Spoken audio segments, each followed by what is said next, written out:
বাবা ওই চুপ কর বাড়ির ভিতর ঢুকতে পারি না খেক শিয়ালের মতো খ্যাক করে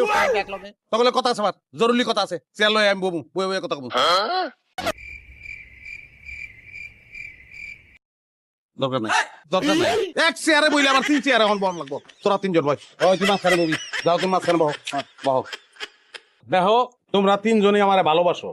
অনেক আদর যত্ন তোমরা করো এর লিগা আমিও তোমাকে 3 জন রে সমান ভাবে খুশি করবো কাউরে আমি ঠকাবো না কেমনে তুমি বড় বউ তোমার একটা সম্মান আছে এই লিগে সপ্তাহের পয়লা 2 দিন শনিবার আর রবিবার এই 2 দিন তোমার আমি তোমার লগে থাকবো আর তুমি যাবো তোর লগে থাকবো সোমবার আর মঙ্গলবার ঠিক আছে বাকি 3 দিন আমার বুধ বৃহস্পতি আর শুক্রবার লাভ তুমি বাড়ি থেকে বেশি খেতে চাও না বেশি খেতে চাও অল্প হয় না ভাই 2 দিন হাঁটতে দিন লাগবে শুক্রবার ছুটি আমার জি না আমার 3 দিনই লাগবে শুক্রবার আমি আপনার লগে ঘুরতে যাবো শপিং করবো সিনেমা দেখবো আরে আমি কি মাছের বাচ্চা না ওই মাছের বাচ্চা না আমি হ্যাঁ আমি রবট একটা দিন জিরাবো না আমি শুক্রবার দিন আমার ওই দিনটা আমার আমি রেস্ট লবো আমি বাড়ির বড় বউ আমি থাকতে 2 দিন করে তুমি ওগুলোকে থাকবা সেটা আমি মাইনা নিমু সপ্তাহে 7 দিন তুমি আমার লগে থাকবা